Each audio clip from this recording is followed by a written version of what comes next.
With extra funds, they were able to purchase an extra worker named Bar. Armed with a rocket launcher, there was nothing Papa could do.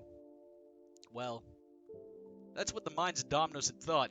To their dismay, it was as if Papa was warned. On that same day, during the launcher trials executed by a new hire, Little Caesars had put their newly acquired Air Force to the test.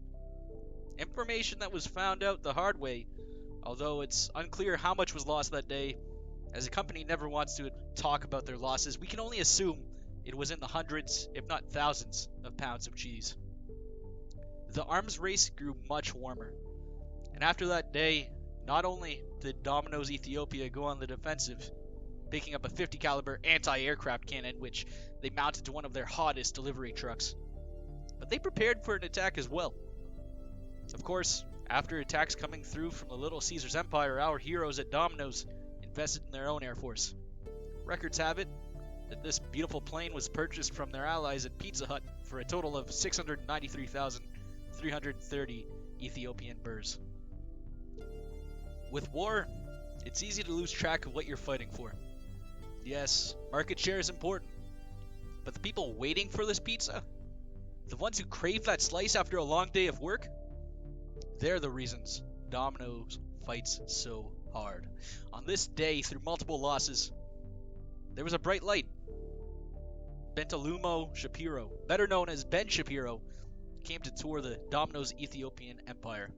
He shared his facts, his logic, and most importantly, his charisma, and in a moment where everything looked grim, put a smile on the faces of Domino's Ethiopia.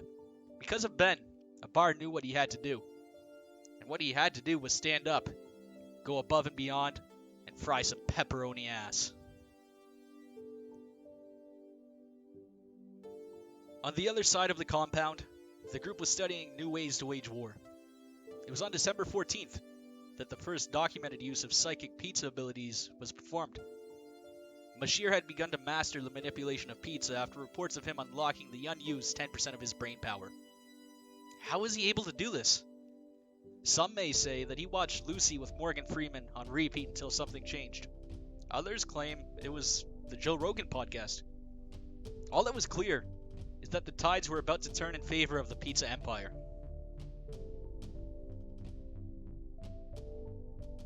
With this great news and a newfound confidence in their prowess, the Domino's Pizza Ethiopian Empire decided to chase profit by increasing their delivery area to the Papa territory. They knew this was an extreme risk, but they were prepared and fully armored one of their delivery vehicles. Complete with a decal to scare off unwanted attention, their motto arose: ashes to ashes, crust to crust, you will never get the best of us. After setting off on the first expedition in their armored vehicle, they released footage that prior to this was unseen. Until now, all war efforts had been put towards the Papa John Empire, but now, Abar, with his newfound confidence from a visit with Ben Shapiro, raced door to door, delivering pizza, boasting the fastest delivery times in all of Ethiopia.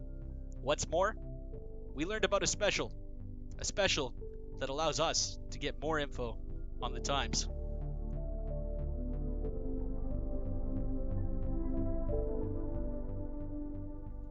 You see, Abar was advertising the two-topping pizzas now on sale for 224.68 Ethiopian birrs.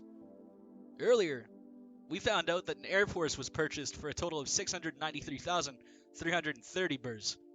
If we do the math, we find out that in order to pay for this Air Force, Abar & Co. had to deliver 3,086 two-topping specials.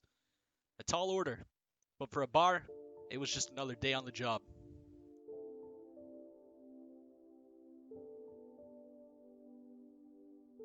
A big question in the minds of many was one based around the enemy. How has Little Caesars stayed ahead of the game at every battle, at every turn? Today, we found out that there was a spy amongst the ranks of the Domino's Legion. News broke of the guard dog, Matsar, feeding information to the enemy in exchange for tiny squeak toys. It was an awful kick to the team dynamic, but in the end, there was nothing to be done besides lay off Matsar, who is now left to be with his toys, jobless like the traitor he is. Abar was enraged by the news. the new hire continued to stay busy, thirsty for Employee of the Month title.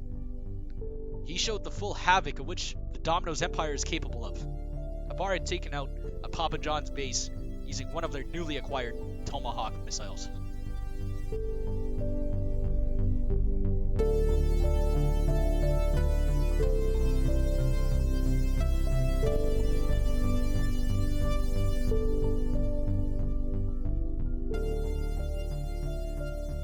The battle looked to be theirs, but on the other hand of the battlefield, Little Caesars performed yet another devastating blow to Domino's. They smashed a truck into the front entrance of a Domino's restaurant, severely inconveniencing all customers of the Gondar location, and costing countless burrs to the storefront. They weren't done, however. You see, not only was Little Caesars after the profits, but they wanted to shut down the coverage of these events. They needed to silence Domino's.